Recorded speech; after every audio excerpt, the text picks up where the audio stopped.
Hello friends, 638 days over.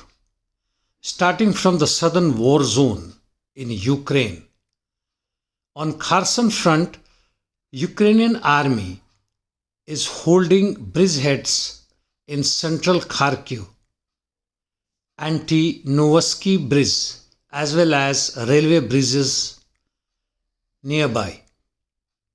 It was able to expand its Krinky bridgehead, though marginally, and is continuing its attack on various other fronts like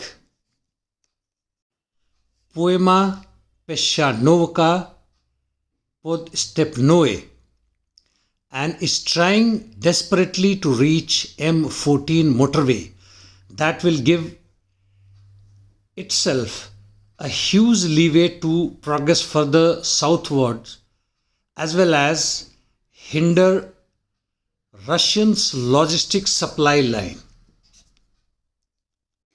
Russian army has been striking Ukrainians on western bank of Dnieper River through air power as well as UAVs and has caused a massive damage, yet not able to stop Ukrainian army from supply to its bridgeheads in eastern bank of Dnieper River.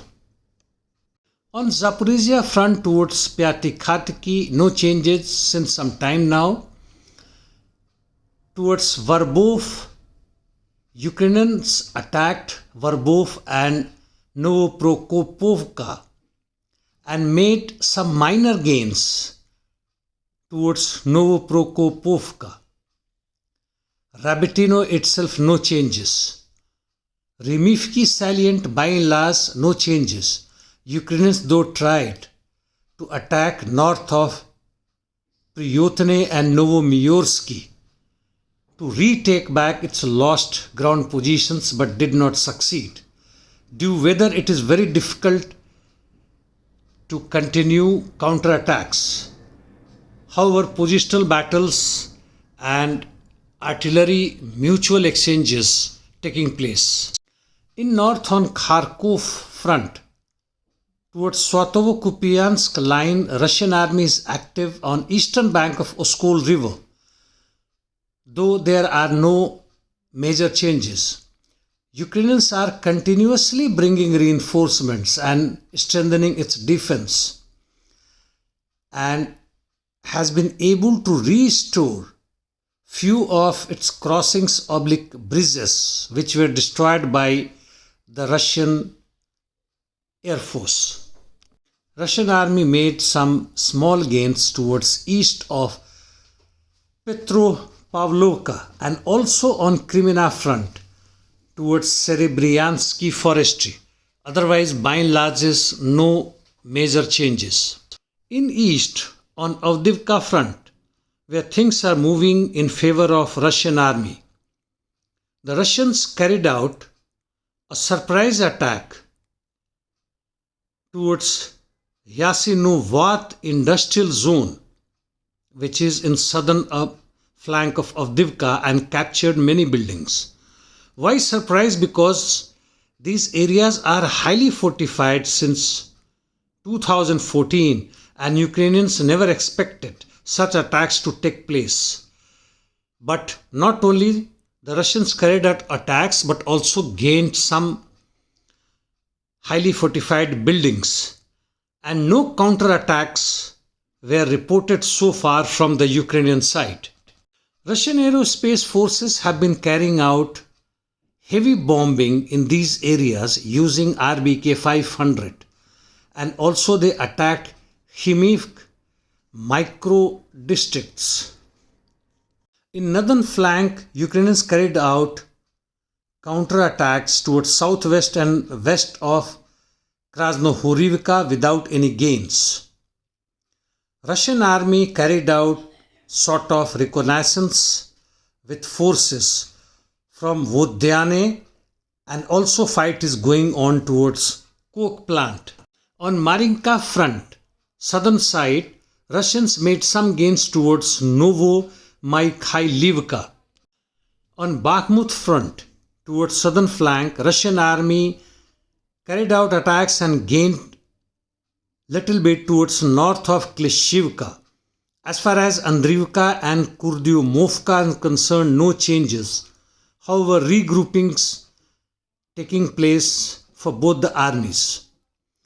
North of Bakhmut flank, Ukrainians carried out attack towards Barkhovka reservoir and Bogdanovka without any gains, but on the contrary, Russians made some gains in direction. They made gains also towards Siversk on Belgorovka direction. Ukrainians are continuing their efforts to attack Crimean Peninsula. Today early morning they carried out attacks towards Yevpatoria in Crimea with 4 unmanned boats, though they did not succeed. Their UAVs were again spotted and destroyed over Moscow regions and also towards Kursk. By the way, there is a report that explosions took place at Rainbow Bridge crossing at Niagara Falls. Now coming to Palestinian-Israel war, a 4-day truce has started, but it does not apply on Hezbollah and Lebanon. As per the agreement, Hamas will release 50 Israelis, including 30 children, and Israel will release 150 women and children in Israeli prisons. Just before the ceasefire started, Israelis made significant gains. Probably they had planned this to do so, or maybe last moment ditch. As far as Hamas is concerned, it may be able to regroup, recover from fatigue and to little bit extent wounded soldier, but replenishment may not be possible as it is surrounded from all around from the IDF and now extreme surveillance.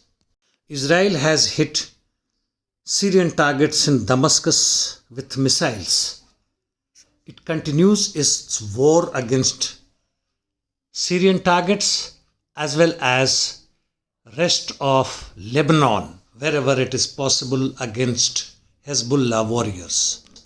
Whatever may happen during these 4 days or later, but this peace agreement has been welcomed by US, Russia, even Arab countries. But it was definitely a gain as far as the global citizens and people are concerned. Their huge demonstration world over forced American regime to pressurize Israel to have at least a temporary peace. By the way, yesterday there was a demonstration in support of Hamas and Palestinian state in New Delhi itself, though many of them were arrested by the police, as the present government is pro-Israel and does not want people to come to a street and create nuisance and embarrassing situation for the Indian government. Whatever it says overtly, but internally it is with Netanyahu and Zionist regime and what America desires. Well, that brings an end to my talk today, but you must ponder over what is the relation between peace and war. Are they interrelated? Well, I bring an end to it. Thank you.